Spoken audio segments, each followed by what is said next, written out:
Welcome to ILTV's Insider. I'm Aaron Porras, and our main topic tonight, deja vu, the coalition collapsing again, and Israelis heading back to elections for the fifth time in a little over 3 years. אזרחי ישראל, אנחנו עומדים לפניכם היום ברגע לא קל, אבל מתוך הבנה שקיבלנו את ההחלטה הנכונה לישראל. Conceding to the mounting pressures, Prime Minister Naftali Bennett announcing overnight his dissolving of the government and his handing of the reins in the interim before elections to the alternate Prime Minister Yair Lapid. And meanwhile, in the aftermath of the news, former Prime Minister and Knesset opposition head Benjamin Netanyahu both congratulating himself and the opposition, saying we're getting rid of the worst government in Israel's history, and projecting strength ahead of the campaign trail. אני מתכוון להקים ממשלה חזקה, לאומית חזקה, יציבה. אני חושב שהרוחות השתנו, אני מרגיש את זה.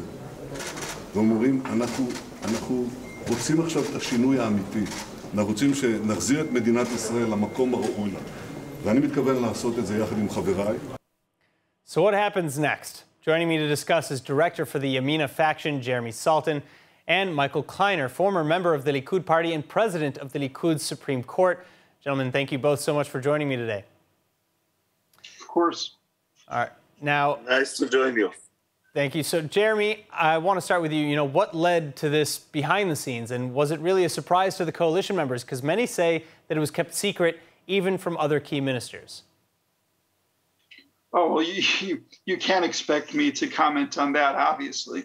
But definitely in terms of how it is that we got to this place, we unfortunately had a situation where the opposition decided to take Judea and Samaria hostage. I think it's quite clear to everybody that if the bill, in terms of having the provisions of Judea and Samaria, had been passed, if it had already been passed, we would not be calling early elections now.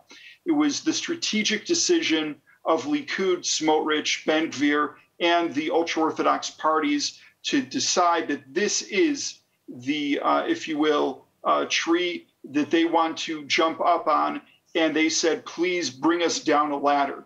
It is quite clear that if we would not be dispersing the Knesset right now, that we would be entering a state of total chaos in terms of the future of Judea and Samaria. So just as the Prime Minister did the responsible thing by saving the country and ending this endless cycle of elections by joining this government, which took tremendous courage, he made a very courageous decision yesterday to go ahead and preempt the decision made by the opposition to try to take this situation hostage and be able to move forward with the process of the dispersal of this Knesset, with the ability to hopefully be able to pass whatever can be done within consensus before next Wednesday. You really think that Bennett and Lapid's backs were against the wall to such a degree that there was no other way to salvage the government?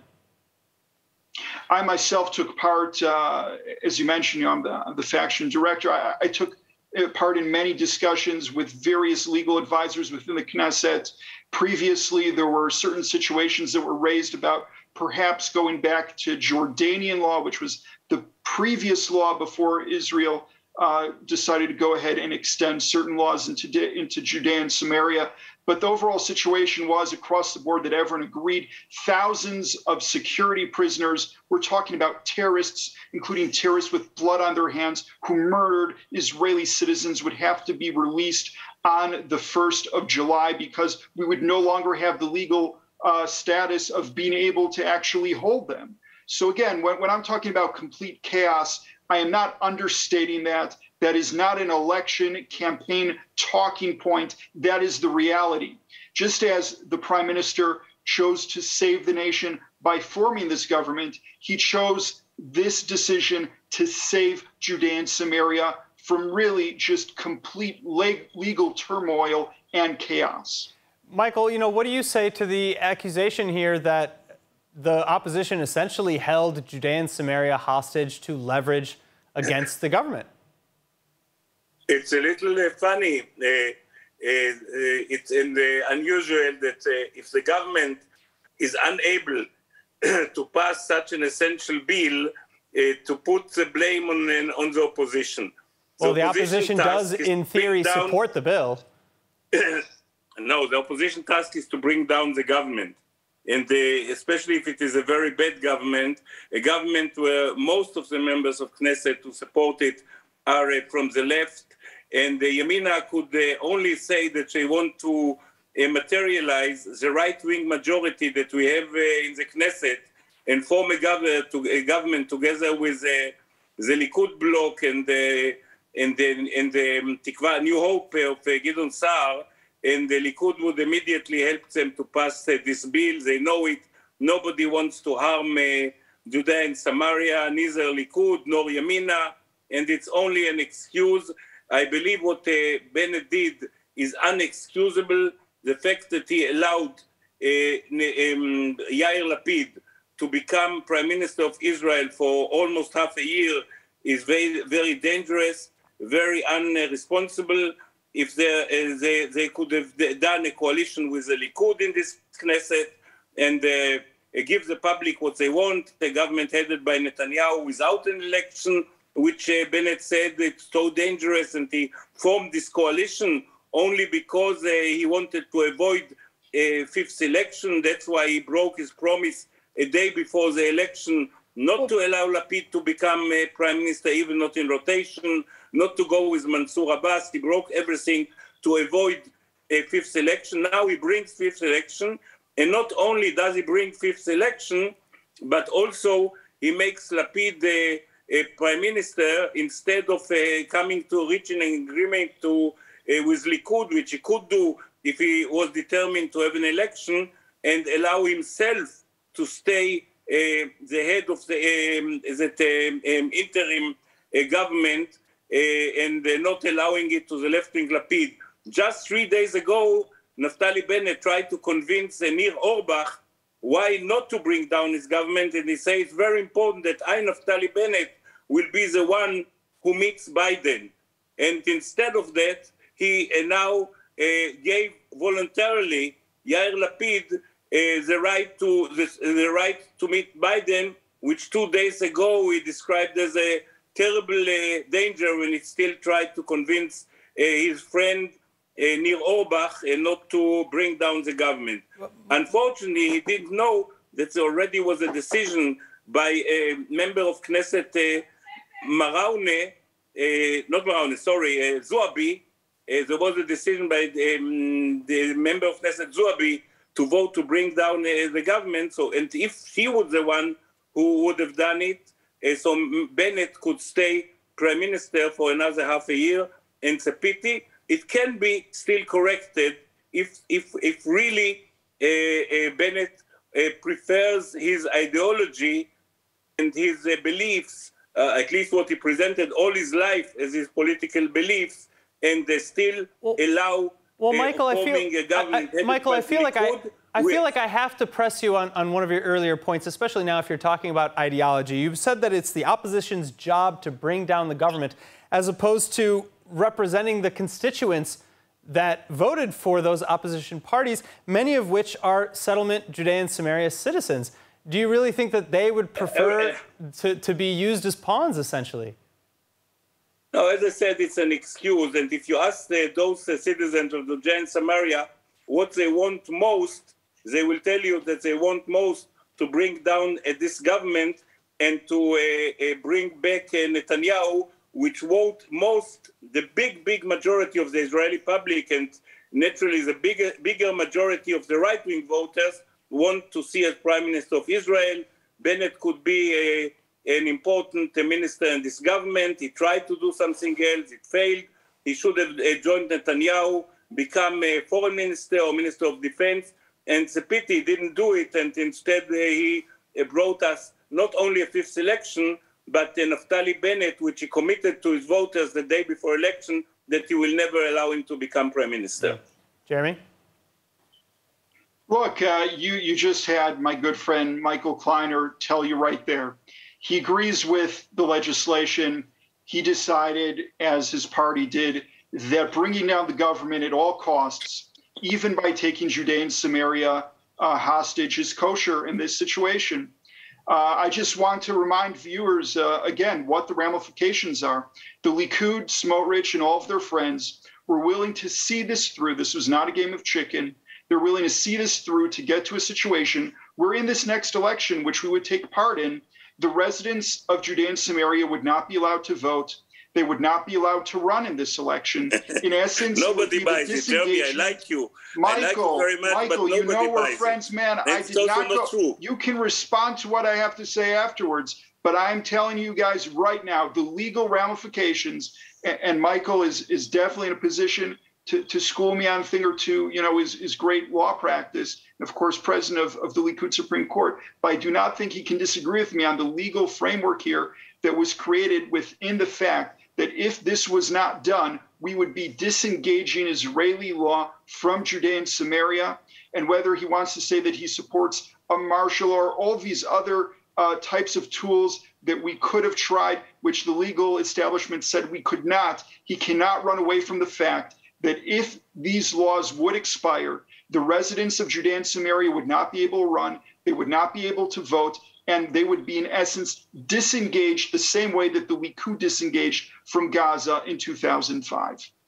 Michael? Oh, just one sentence. Of course, until the 30th of June, there would have been found a solution. One of them is, by the way, by declaring early election, because declaring early election postpones all the legal changes. So the regulation that allow everything in Judea and Samaria to continue will be prolonged, and everything will be okay.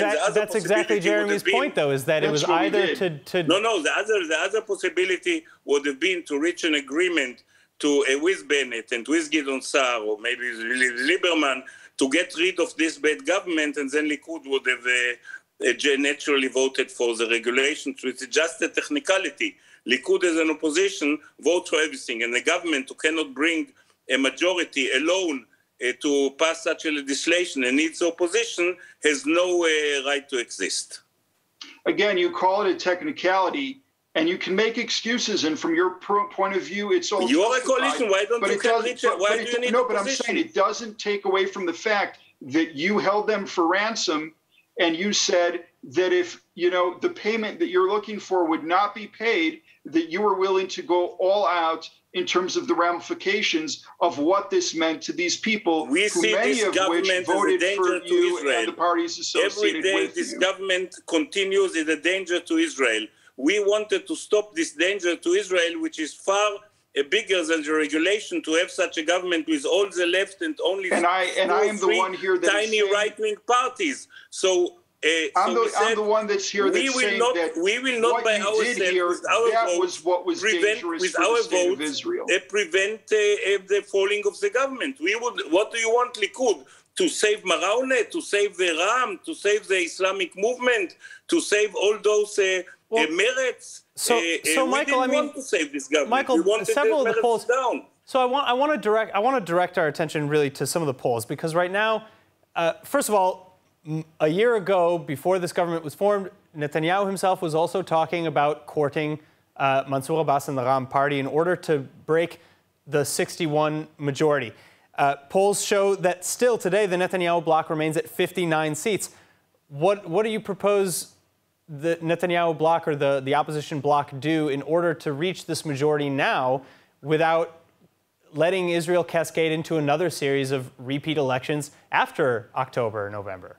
No, it's not correct. The numbers are different. In all the polls, in the first, second, and third election, and fourth, Likud was around 52, 53, Likud bloc with the New Zionists and the Haredim, and the current coalition was around 62 when this Knesset was established. Now, the current coalition went down, according to all the polls, from 62 to around 53, while the Likud bloc, as he said, sometimes 59, sometimes 61.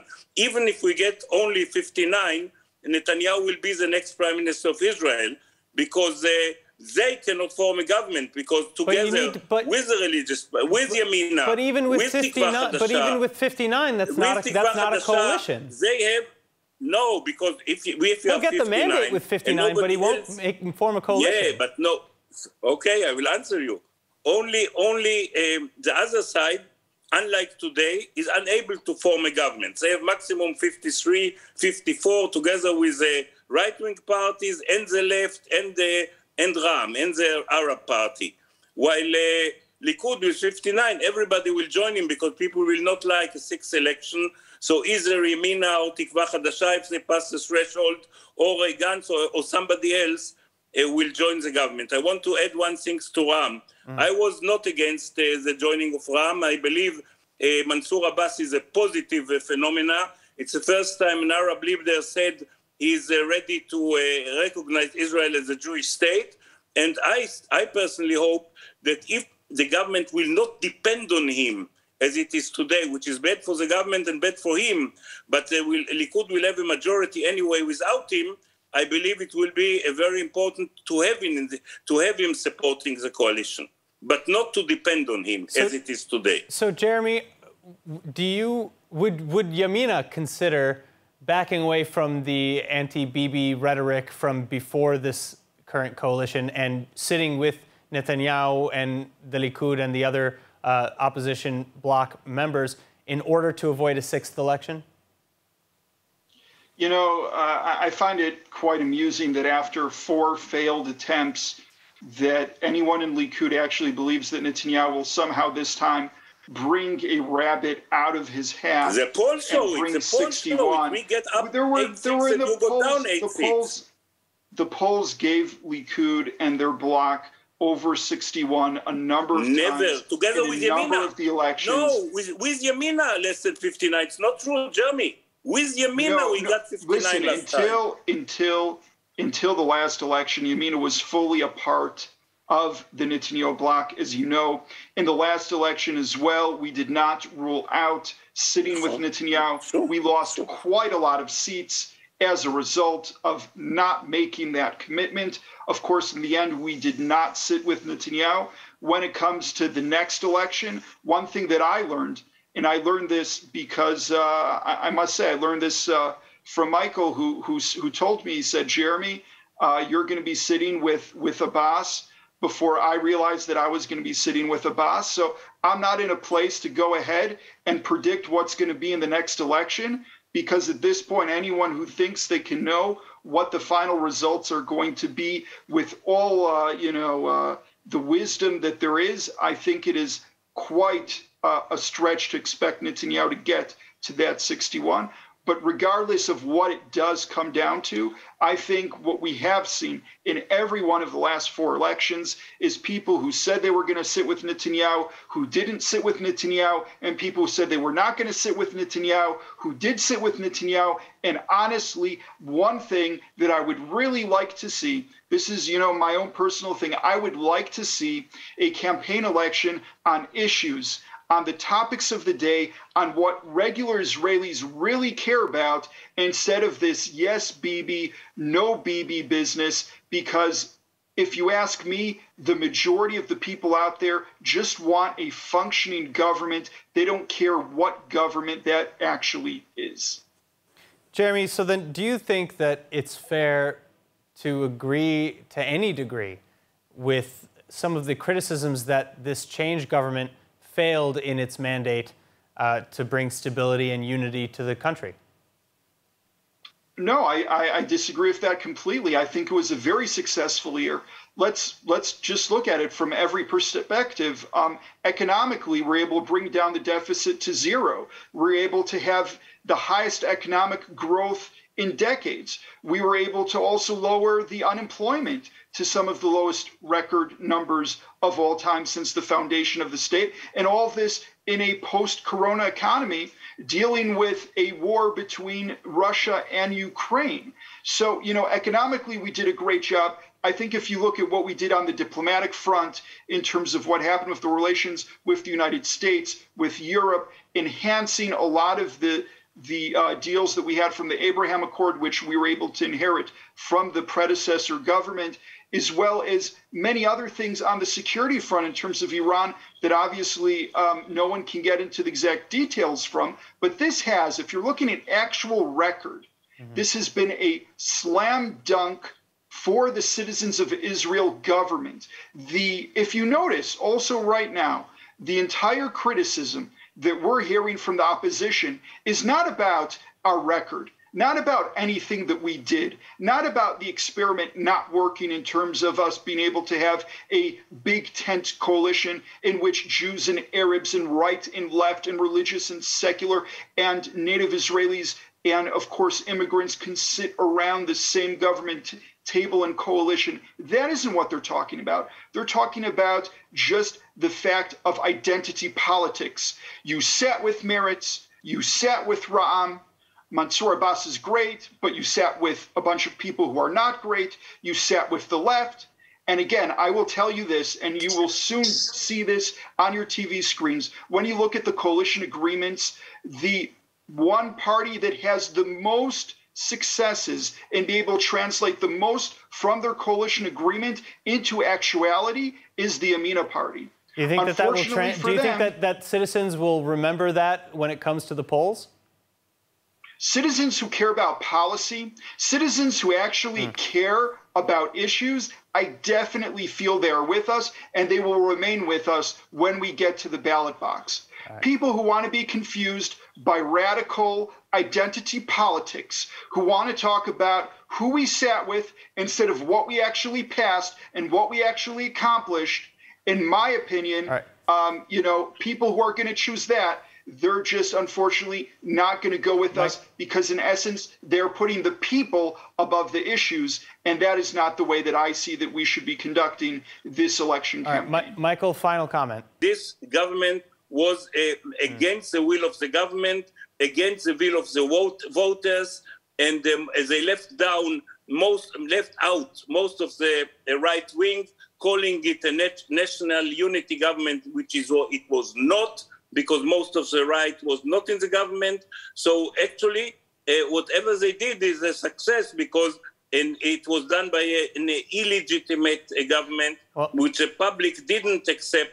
They accept it as legal government, not as a legitimate government. All right, well, unfortunately, that is our time. But thank you, both of you. Thank you so much, Michael Kliener, Jeremy Saltan. Thank you so much for joining us. And thank you, of course, everybody watching at home. I'm Aaron Porras, and this was ILTV's Insider. Please tune in next time for more on everything Israel, and let us know in the comments online if there's a topic that you'd like us to cover next.